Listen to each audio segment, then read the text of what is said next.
안녕하세요. 의사의 식탁의 내과 의사입니다.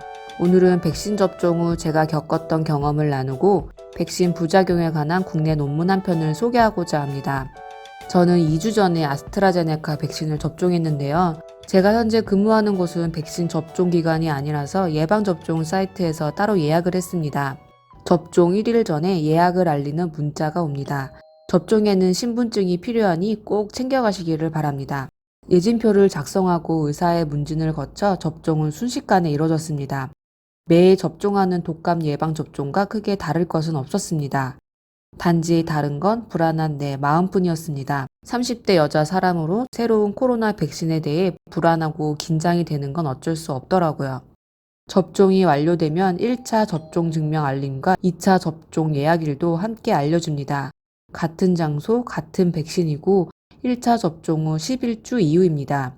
1차 접종 후 2차 접종은 11주에서 12주 사이에 맞으면 됩니다. 긴장을 해서인지 접종 직후에는 멍한 기분과 약간의 어지러움이 있었습니다. 병원 내에서 30분간 머무르며 경과를 살폈습니다. 아나필락시스 등의 응급 상황이 발생하는지 확인하기 위해서인데요. 아나필락시스는 백신 접종 후 수분에서 30분 이내에 급성으로 나타납니다. 매우 드물게 발생하는 심각한 알레르기 반응의 일종으로 피부에 두드러기, 발적, 호흡곤란, 저혈압이나 의식소실 등이 나타날 수 있습니다. 이는 다른 종류의 백신들에서도 발생할 수 있는 건데요. 접종 후 아나필락시스의 발생 여부를 미리 예측하기는 힘듭니다. 아나필락시스가 나타났을 때에는 의료진의 즉각적인 응급처치, 기도 확보, 에피네프린, 산소 투여가 매우 중요한데요. 접종 후에 의료기관에 머무르면서 이런 응급 상황이 발생하는지 확인이 필요합니다. 접종 직후 주사 부위의 통증과 함께 4시간 후부터는 본격적으로 백신 접종으로 인한 이상 반응이 나타났습니다. 온몸의 근육통, 두통을 시작으로 참을 수 없는 피로감이 몰려들었습니다.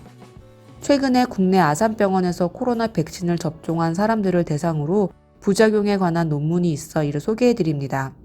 접종 후 3일 동안 발생한 국소 전신 반응의 부작용의 빈도와 아스트라제네카, 화이자 백신 접종을 한 두 그룹의 부작용 양상도 확인할 수 있었습니다. 오늘의 주제는 아스트라제네카 백신 접종 이후이기 때문에 아스트라제네카 백신 위주로 설명해 드릴게요. 이 논문의 보고에 따르면 아스트라제네카 백신의 경우에는 93%, 즉 10명 중 9명은 백신으로 인해 하나 이상의 부작용을 경험하는 것으로 확인되었습니다. 논문에서 서술하고 있는 백신의 부작용은 다양한데요. 주사 부위에는 통증, 가려움증, 발적, 부종 등이 나타날 수 있습니다. 주사 부위의 가장 흔한 국소 반응은 통증이었습니다. 전신 반응은 다음과 같습니다. 고열, 오한, 근육통, 관절의 통증, 두통 등에서 불안, 식욕부진, 복통, 구역, 가슴 불편함이나 두드러기, 피부 발진 등 다양한 증상들이 나타납니다. 흔한 전신 반응의 3가지는 근육통, 피로, 두통이었습니다.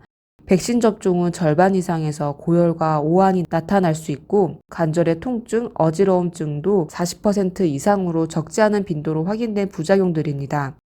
저는 가장 흔한 국소 반응인 주사 부위의 통증과 가장 흔한 전신 반응, 근육통, 피로, 두통 3가지를 경험하였습니다.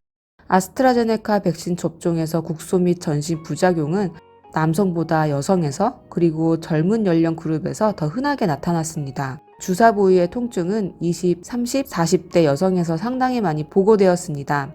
발열, 오한, 근육통, 두통, 피로, 두근거림 등의 전신 반응 비율 역시 여성이 더 높았습니다. 이런 남녀 간의 차이는 젊은 연령층에서 더 뚜렷하게 나타났습니다. 대부분의 부작용은 노년층으로 갈수록 감소하는 경향이 있었습니다. 실제로 저와 비슷한 시기에 접종한 저의 환자분들 대부분은 60대 이상의 어르신들이었는데요. 고령이라 걱정이 많았는데 염려했던 것보다 다들 크게 힘들어하지는 않으셨습니다. 반면 저와 비슷한 30대 여자 동료들 중에 일부는 고열, 근육통 등으로 접종 후 부작용으로 많이 힘들어했습니다.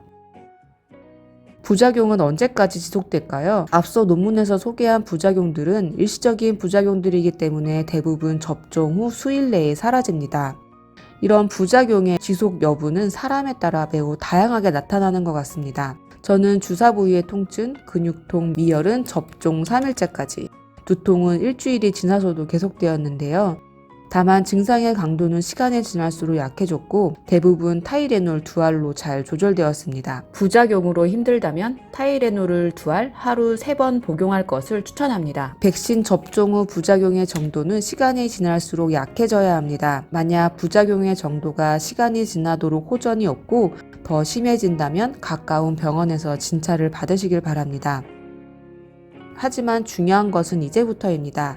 이전 영상에서 소개해드린 대로 현재 백신과 관련된 치명적인 혈전 부작용은 접종 후 5일에서 24일 사이에 나타났습니다. 접종 후 대략 한 달 동안 두통이 지속되지는 않는지, 복통, 호흡곤란, 하지에 부종이나 차가움이 있지는 않은지, 피부가 쉽게 멍이 들거나 점상 출혈이 생기지 않는지 몸이 보내는 신호에 귀를 기울여야 합니다. 접종 전에는 맞을까 말까 하는 고민의 연속이었다면 접종 후에는 부작용이 생기는 건 아닌지, 괜한 용기를 낸 건 아닌지 불안한 나날이 계속되고 있습니다. 하지만 접종 후 시간이 경과할수록 백신과 관련된 부작용의 발생 확률은 줄어들기 때문에 시간이 어서 빨리 흐르기를 바라고 있습니다. 제가 괜찮다면 다음 영상이 계속 올라오겠죠? 오늘 내용이 도움이 되셨다면 좋아요와 구독 버튼은 제게 큰 힘이 됩니다. 오늘도 건강한 하루 보내세요. 시청해주셔서 감사합니다.